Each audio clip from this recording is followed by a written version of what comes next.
I have a spreadsheet with numbers for each step of the launch process.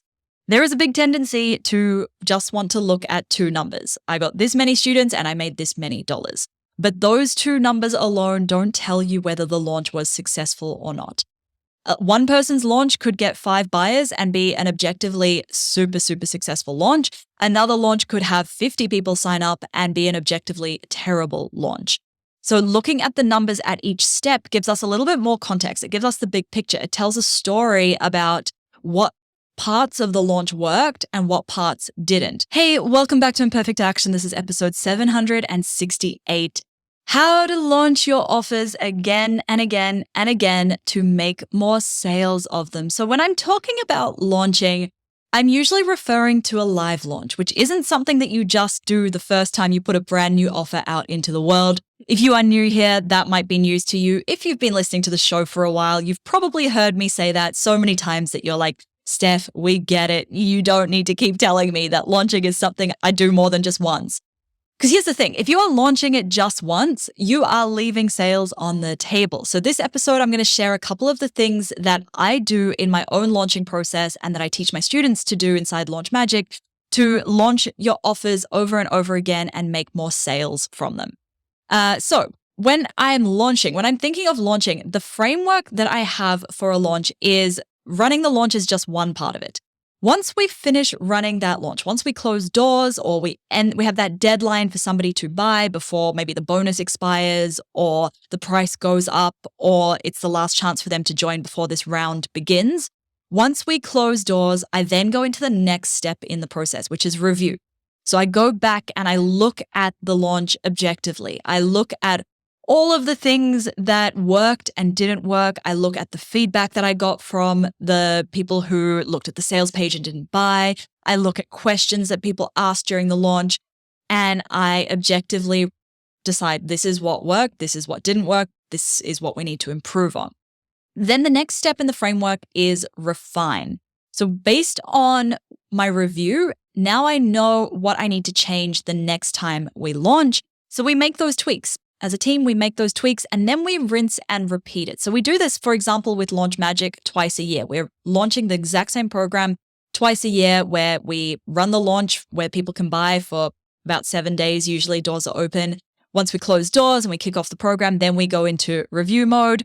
We make notes, what can we change next time? And then the next time we open doors a couple of months later, we rinse and repeat.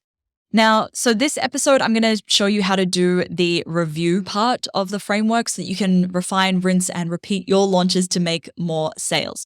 The very first step in the review process is to send a non-buyer survey while the launch is still fresh in your audience's memory. And how I do this is I segment my email list based on anyone who clicked through to look at the sales page but didn't buy. And I send them a survey with 5 questions. I usually send this survey 5 to 7 days after doors close while they can still remember the offer that I presented to them. And I craft questions specifically to help me uncover what made them decide not to buy, if they were the right fit for the offer, what misconceptions did they have about the offer. So I want to know, why did they think that it wasn't a good fit for them when actually they were a good fit and I know that they were a good fit? What hesitations held them back from buying? What knowledge gaps did they have? Like, what did they need to know to be ready to buy that offer that they didn't know? And once I know these things, now I'm no longer mind reading. Now I have insights that I can work with to make my next launch even more compelling, even better converting. The next thing I also look at is a spreadsheet. I have a spreadsheet with numbers for each step of the launch process. There is a big tendency to just want to look at two numbers. I got this many students and I made this many dollars. But those two numbers alone don't tell you whether the launch was successful or not. One person's launch could get 5 buyers and be an objectively super successful launch. Another launch could have 50 people sign up and be an objectively terrible launch. So looking at the numbers at each step gives us a little bit more context. It gives us the big picture. It tells a story about what parts of the launch worked and what parts didn't. So we're looking at each step. For example, the first step might be we're looking at the number of people who looked at the launch lead magnet download page. And then we want to look at the percentage of people who actually signed up, who opted in, who downloaded the freebie. Then we might look at the next step. How many people looked at the webinar registration page? What percentage of those people registered? What percentage showed up live? What percentage bought from that? Because at each of those percentages, it's going to tell us, oh, not many people showed up live, so maybe we can do a few things to increase the percentage who show up live, because we know if people show up live, they're more likely to buy during that cart open period. We also want to look at the total launch list size and the conversion rate as a percentage of that. Because the 5-buyer launch that I talked about that was super successful, they might only have had 50 people on their launch list, and then they converted at 10%, which is epic. Versus the 50-buyer launch, which might have had 10,000 people on their launch list and only converted at 0.5%. So see how just looking at the total sales and the final number of people who signed up doesn't give us the big picture and doesn't tell us whether it worked or not. Because if you only look at those surface level numbers, you don't know what worked, what was good. So the person who had that 5-buyer launch, they can now confidently go and invest time or money into growing their email list for the next launch, because now they know that what they're doing converts well. Whereas the person with the 50-buyer launch, yeah, they can go and invest time and money into growing their audience as well. But first, they might want to look at plugging the holes in their existing launch, because for each new person that they sign up, they're not converting as well as they could be. The next step in the review process is to review the entire launch using the READ method, READ, repeat, edit, add, delete. What will we repeat from the last launch? So, for example, the webinar topic got a lot of interest and converted well, so yeah, let's do that again. Or the sales page we know converted viewers really well, so let's make small tweaks where needed and just leave most of it as is. And then what will we keep but edit in the next launch? So for example, 3 people in the non-buyer survey said that they wanted to join, but they couldn't make it to the live calls. So let's edit the sales page so that there's a big emphasis about how you can still get those results without being there live. Then the next bit is, what will we add? So A, add. What new things will we add next time? For example, 5 students said that they wanted some add-on one-on-one support. So let's add a coaching upsell next time and see if people buy that.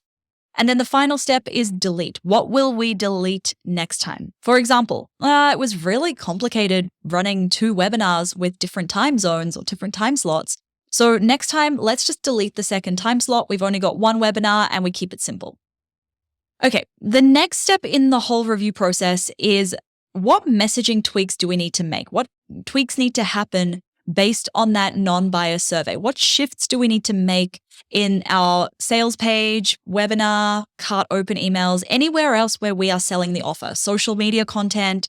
For example, if somebody tells me in the non-buyer survey, I didn't buy this because I thought this was for Australian businesses only and I'm based in the US, then this tells me I need to tweak my messaging so it's clear that this applies to businesses anywhere in the world.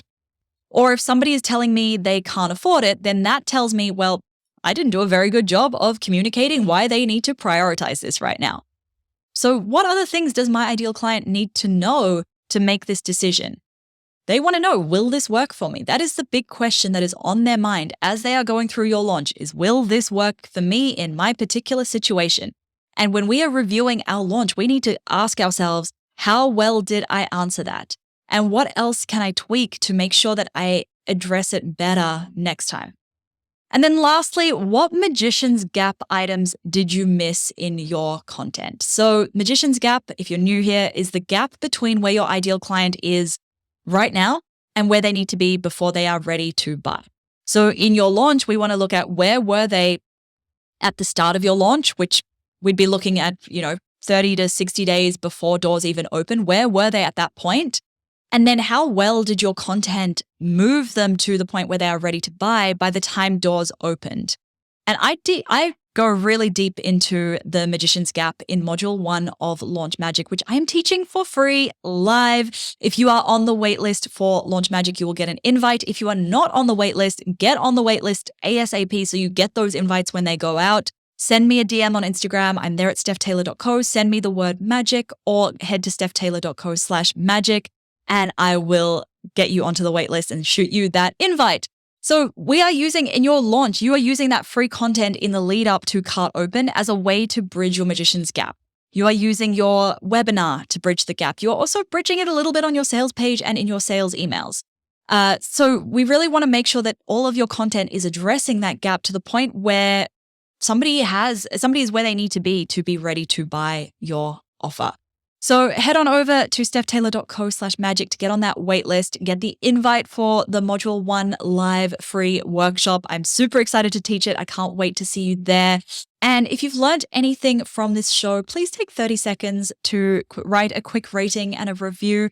I read all of them. My team reads all of them. A lot of work goes into creating this show, a lot more than what you see from the outside. So we really do appreciate every single review. It's like a little warm fuzzy for us as a thank you for the time and effort that my team and I put into these episodes. So please, if you haven't already done that, please go and do that. Thank you so much for listening. Catch you next time.